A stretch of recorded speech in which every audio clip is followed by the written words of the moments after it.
नमस्कार प्रिय मित्रों, मैं नीलेश महाराज जय वेंकटेश जी सावित्री ज्योतिष श्रृंखला को आज आगे बढ़ाते हुए मेरे प्यारे मित्रों, आज हम बात करेंगे कन्या लग्न में बनने वाले राज योगों के विषय में। चाहे लड़के कुंडली हो या लड़की कुंडली हो, संपूर्ण कुछ 13 नियम में बताने चल रहा हूँ। यदि आपका कन्या लग्न है तो कितने प्रकार के राजयोग बन रहे हैं, या राजयोग आपकी कुंडली में दिख रहा है पर उसका लाभ आपको प्राप्त नहीं हो रहा है तो उसका उपाय बताऊंगा, निदान की क्या करने से आपकी कुंडली में लाभ प्राप्त हो। फिर तो देखा जाए काफी हद तक ये सबके मन में प्रश्न रहता है कि मेरी कुंडली में राजयोग है, अगर राजयोग है तो उसका लाभ कब मिलेगा।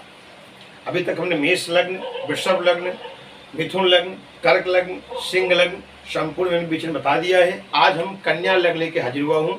यदि आपका कन्या लग्न है तो आज हम संपूर्ण ये बताने चले कि आपकी कुंडली में कितने प्रकार के राजयोग और राजयोगों का लाभ कब प्राप्त होगा। फिर तो एक निवेदन है, यदि आप हमारे चैनल पर नए जो चैनल को जरूर सब्सक्राइब करें। यदि मेरा वीडियो आपको अच्छा लगे तो आप अवश्य लाइक करें। आगे बढ़ते हैं। आज का जो मुख्य विषय है कन्या लग्न में बनने वाले राजयोगों के विषय में। फिर देखिए, मैं एक लग्न चार्ट यहाँ बनाया हूँ और आप अपनी कुंडली देखिए। यदि पहले भाव में अगर 6 अंक लिखा है तो समझ लीजिए कि आपकी कुंडली कन्या लग्न की कुंडली हो गई है। देखिए, कुंडली का 12 भाव होता है, 1 2 3 4 5 6 7 8 9 10 11 12। ये कुंडली का 12 भाव हो गया। अब हम पहला नियम बताने चल रहे हैं कि यदि आपकी कन्या लग्न कुंडली है तो लग्नेश और भाग्येश अगर दशम भाव में युति करके बैठे हों तो ये प्रबल राजयोग बनता है। दशम भाव कौन सा है? दशम भाव ये है, यहाँ देखेंगे 1 2 3 4 5 6 7 8 9 10। ये दशम भाव। यहाँ कर्म स्थान देखा जाए, व्यक्ति क्या करता है, व्यक्ति का पिता का विचार किया जाता है, व्यक्ति का पिता का धन संपत्ति व्यवसाय कार्य क्षेत्र का विचार किया जाता है। यदि आपका कन्या लग्न है तो लग्नेश और भाग्येश अगर युति कर कहाँ बैठा हो? दशम भाव में बैठा। लग्नेश कौन सा है? बुध। और भाग्येश क्या है? शुक्र। क्योंकि 9वां घर जो है आपका ये है, यहाँ 2 अंक है। कन्या लग्न की बात चल रही है तो वृषभ के स्वामी शुक्र हो गए। आप अपनी कुंडली देखिए, यदि शुक्र और बुध दशम भाव में विराजमान हो तो ये जब प्रबल राजयोग बनेगा, जब बुध और शुक्र की महादशा आएगी, अंतर्दशा आएगी तो प्रबल आपके जीवन में इसका लाभ प्राप्त आपको होगा। फिर तो आगे बढ़ते हैं। तृतीयेश जो है मंगल, यदि केंद्र में या त्रिकोण में परिवर्तित करके बैठे हो, आपस में परिवर्तित होकर बैठा हो तो ये प्रबल राजयोग से कम नहीं होता, प्रबल राजयोग बनता है। अब देखिए, यहाँ तृतीयेश देखेंगे, कन्या तुला वृश्चिक, यहाँ 8 अंक है। तृतीयेश हमारे यहाँ पराक्रम स्थान भी हो गया और तृतीयेश वृश्चिक समय मंगल हो गया। यदि आप अपनी कुंडली देखिए, मंगल ग्रह त्रिकोण में या तो केंद्र में, केंद्र किसे कहते हैं? 1 4 7 10 भाव को केंद्र कहते हैं और त्रिकोण जो है 1 5 9 भाव को त्रिकोण करते हैं। या मंगल में, मंगल जो है यहाँ कहीं बैठे हों या इसके स्वामी यहाँ बैठे हो। सरल मान लीजिए मंगल आपका यहाँ बैठा हो और यहाँ का स्वामी बुध जाके यहाँ से बोलते हैं परिवर्तन राजयोग। मान लीजिए मंगल यहाँ बैठा हो चतुर्थ भाव में, चतुर्थ भाव का गुरु जाकर के तृतीय भाव में बैठा हो, इसे बोलते हैं परिवर्तन योग। मान लीजिए और संत मान लीजिए मंगल आपका यहाँ के बैठा हो और यहाँ का स्वामी जाकर के यहाँ बैठा हो, या त्रिकोण में कहीं मान लीजिए मंगल यहाँ बैठा हो, यहाँ स्वामी जाके यहाँ बैठा हो, इसे बोलते हैं परिवर्तन। यानी एक दूसरे घर में कोई चला जाए और वे व्यक्ति इसके घर में आ जाए, इसे बोलते हैं परिवर्तन राजयोग। आप अपनी कुंडली देखिए, यदि तृतीयेश मंगल केंद्र में कहीं बैठा होगा, उसका स्वामी जाके यहाँ बैठा होगा, या त्रिकोण का मंगल बैठा होगा, इसका स्वामी जाके यहाँ बैठा होगा, जब मंगल का वो ग्रह का जब महादशा आएगा, अंतर्दशा आएगा तो प्रबल राजयोग आपके जीवन में दिखेगा। आगे बढ़ते हैं। लग्नेश और पंचमेश युति करके केंद्र में हो या त्रिकोण में हो तो प्रबल राजयोग बनता है। लग्नेश क्या है? लग्नेश आपका बुध है। पंचमेश क्या है? शनि है। जब शनि और बुध युति करके केंद्र भाव में बैठे हो, यानी 1 4 7 10 भाव में बैठा हो, या 1 5 9 यानी त्रिकोण भाव में बैठा हो, जब शनि और बुध की जब महादशा आएगी, अंतर्दशा आएगी तो ये प्रबल आपके जीवन में लाभ योग आपको प्राप्त होगा। आगे बढ़ते हैं। पंचमेश और भाग्येश युति करके केंद्र भाव में बैठा हो या त्रिकोण भाव में बैठा हो, पंचमेश भाग्येश।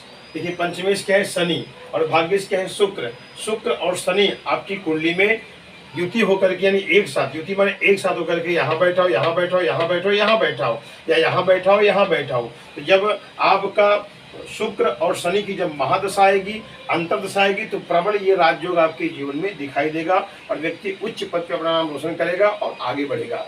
आगे बढ़ते हैं। लग्नेश और पंचमेश भाग्येश, लग्नेश पंचमेश भाग्येश केंद्र में हो या त्रिकोण में हो तो प्रबल राजयोग लगने। इसके आपका देखिए बुध है, पंचमी क्या है, शनि है, भाग्य क्या है, शुक्र है। संता समझ लीजिए कन्या लग्न की बात करें, आपका कुंडली में बुध, शनि और शुक्र एक साथ युति करके केंद्र भाव में बैठे हों या तो त्रिकोण भाव में बैठे हों। जब बुध का, शनि का, शुक्र का इनमें से ग्रहों का जब महादशा आएगा, अंतर्दशा आएगा, तो संपूर्ण व्यक्ति के जीवन में संपूर्ण सुख प्राप्त होगा। भूमि भवन वाहन इत्यादि सब लाभ होगा। ऊंचाइयों की श्रेणी की जाएंगे, उच्च पद पर अपना नाम रोशन करेंगे, सब सुख सुविधा इनको प्राप्त होगा। आगे बढ़ते हैं।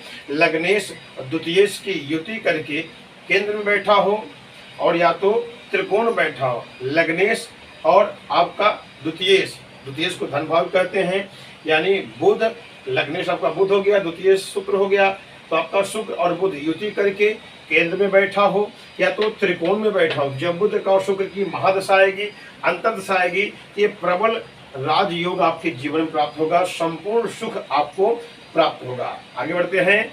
द्वितीयेश यानी धनेश और लाभेश युति करके केंद्र में बैठे हो या त्रिकोण में बैठे हो। द्वितीयेश यानी ये हो गया शुक्र, लाभेश देखिए लाभ स्थान ये हो गया, यानी यहाँ कर्क है, इसके स्वामी चंद्रमा हो गए। तो जब आपकी कुंडली में शुक्र और चंद्रमा, लाभेश यानी गृह भाव को लाभेश कहते हैं, द्वितीय भाव को धनेश कहते हैं, शुक्र और चंद्रमा युति करके केंद्र में बैठा हो कहीं एक साथ या तो त्रिकोण में बैठा हो। जो चंद्रमा शुक्र की महादशा आएगी, अंतर्दशा आएगी, तो ये प्रबल आपको लाभ मिलेगा, प्रबल राजयोग बनेगा, जीवन में संपूर्ण सुख आपको प्राप्त होगा। आगे बढ़ते हैं। व्ययेश और लग्नेश युति करके लाभ भाव में बैठा हो तो प्रबल ये राजयोग बनता है। व्ययेश और लग्नेश, व्ययेश को 12वें भाव को व्ययेश कहते हैं। देखिए यहाँ 5 अंक लिखा है, स्वामी सूर्य हो गए। यदि आपकी कुंडली में सूर्य और आपका बुध, क्योंकि सूत्र क्या कहता है, व्ययेश और लग्नेश युति करके कहाँ बैठे हो आपके साथ, देखिए द्वितीय व्ययेश और लग्नेश युति करके एक साथ, यानी सूर्य और बुध एक साथ कहाँ बैठे हो, यहाँ बैठे हो। लाभ भाव ग्रह भाव को लाभ भाव कहते हैं। सूत्र कहता है सूर्य और बुध युति करके एक साथ बैठे हो लाभ भाव में। जब सूर्य और बुध की जब महादशा आएगी, अंतर्दशा आएगी, तो प्रबल इनके जीवन में लाभ मिलेगा और राजयोग लक्षण दिखाई देना प्रारंभ कर देगा। द्वितीयेश, पंचमेश, लाभेश आपस में परिवर्तित हो, यानी एक दूसरे घर में बैठे हो तो प्रबल ये राजयोग बनता। द्वितीयेश, पंचमेश, लाभेश। द्वितीयेश देखिए शुक्र हो गया, पंचमेश देखिए शनि हो गया, लाभेश हो गया चंद्रमा, यानी ये इनके घर में बैठे हो या इनके घर में बैठे हो या इनके घर में बैठे हो, चलता समझ एक दूसरे घर में बैठे हो। आप अपनी कुंडली देख सकते हैं, जिससे कर्क है इसके रंग चंद्रमा हो गए। अगर आप कुंडली में चंद्रमा यहाँ बैठा हो और शुक्र आकर के यहाँ बैठा हो, मान लीजिए शुक्र यहाँ बैठा हो या शनि यहाँ बैठा हो, एक दूसरे के घर में बैठे हो, इसे बोलते हैं परिवर्तन योग।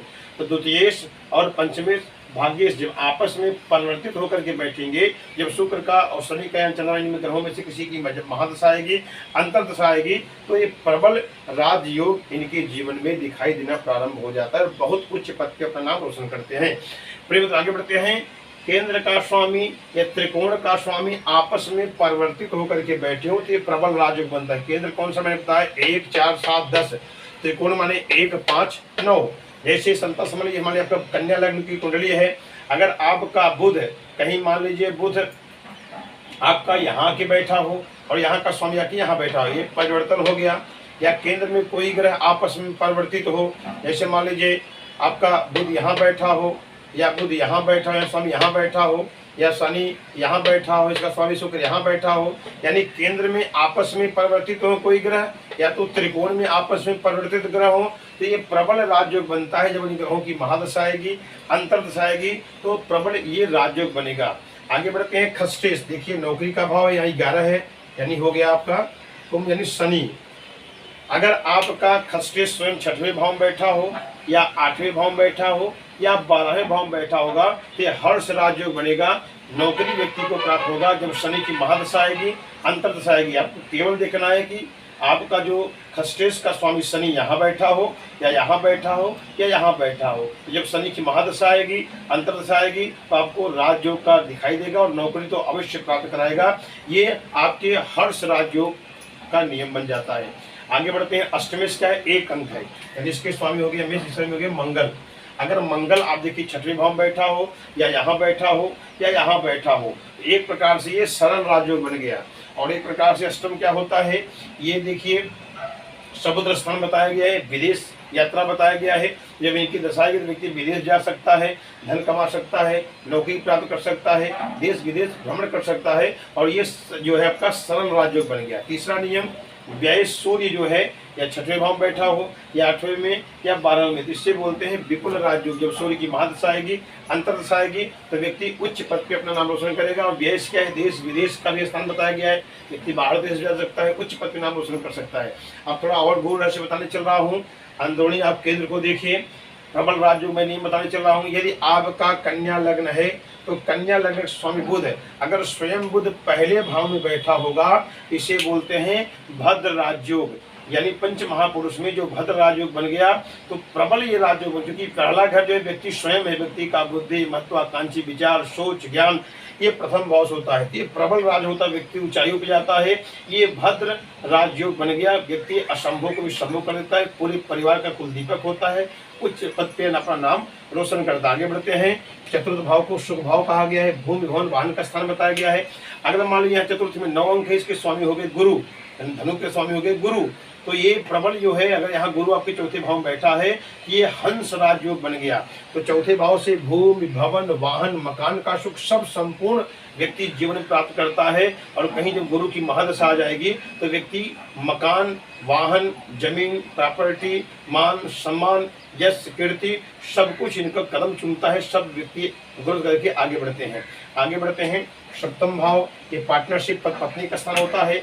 यहाँ देखिए मीन हो गया और मीन के स्वामी हुए गुरु। अगर यहाँ गुरु बैठे हैं तो यहाँ भी एक हंस राजयोग बन गया। सुंदर पत्नी की प्राप्ति होगी, अच्छा शिक्षा प्राप्त होगा, व्यक्ति परम ज्ञानी होगा, उच्च पद पे नाम रोशन करेगा। और देखा जाए तो जब गुरु की महादशा आएगी, अंतर्दशा आएगी, तो प्रबल राजयोग में धन संपत्ति वैभव सब कुछ प्राप्त होगा। अगर मान लीजिए यहाँ शुक्र भी विराजमान हो तो शुक्र देखिए मीन का उच्च का बताया गया है, तो ये प्रबल जो है मालव्य राजयोग बन गया और व्यक्ति ऊंचाइयों पर अपना नाम रोशन करेगा, सबसे सुविधा इनको प्राप्त होता है। आगे बढ़ते हैं। दसम भाव देखिए, अगर 3 अंक यहाँ एक कन्या है तो यहाँ 3 हो गया मिथुन, इसके स्वामी बुध हो गए। अगर यहाँ भी बुधमान विराजमान है बुध, तो ये आपका भद्र राजयोग बन गया। ये कर्म स्थान हो गया, व्यक्ति कर्म करता है, प्रॉपर्टी, धन संपत्ति, पिता का कार्य पूर्ण करता है, उच्च पद पे व्यवसाय को आगे बढ़ाता है।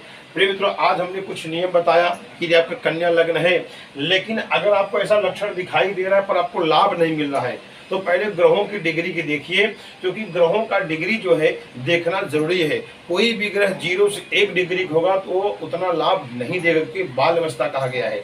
और 29 से 30 डिग्री कोई ग्रह होगा तो उसे मृत अवस्था बताया गया है, वो भी उतना लाभ आपको नहीं देगा। तो ग्रहों का डिग्री बराबर देखना, जैसे माने 15 से 20 डिग्री के अंदर है या मान लीजिए तो अद्भुत आपको फल मिलेगा। दूसरा चीज, मान लीजिए लग्नेश की बात चल रही है, कन्या लग्न की, अगर लग्नेश बुध कहीं 6वें 8वें या 12वें भाव में बैठा हो, साथ में कोई पाप ग्रह दृष्टि करके बैठा हो, तो उतना लाभ मिलने में कठिनता आपको दिखाई देगी। तो पहले क्या करना है, लग्नेश को आपको मजबूत करना। लग्नेश क्या है, बुध, तो आप बुध का जप करें और बुधवार के दिन हरा दुर्वा या घास जो है आप भगवान गणपति के मंदिर में अर्पण करें, ओम गंग बुधाय नमः करके।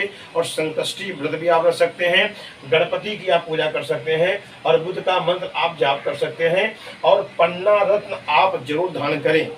पन्ना कन्या का समय बुध हो गया तो आप पन्ना रत्न धारण कर सकते हैं। पंचमी से देखिए नीलम रत्न धारण कर सकते हैं। और भाग्येश जो शुक्र यानी ओपल रत्न आप धारण कर सकते हैं। आपको देखिए किसी का कन्या लग्न है तो व्यक्ति पन्ना पहन सकता है, नीलम पहन सकता है, डायमंड या तो ओपल पहन सकता है, पर इसका एक कंडीशन है।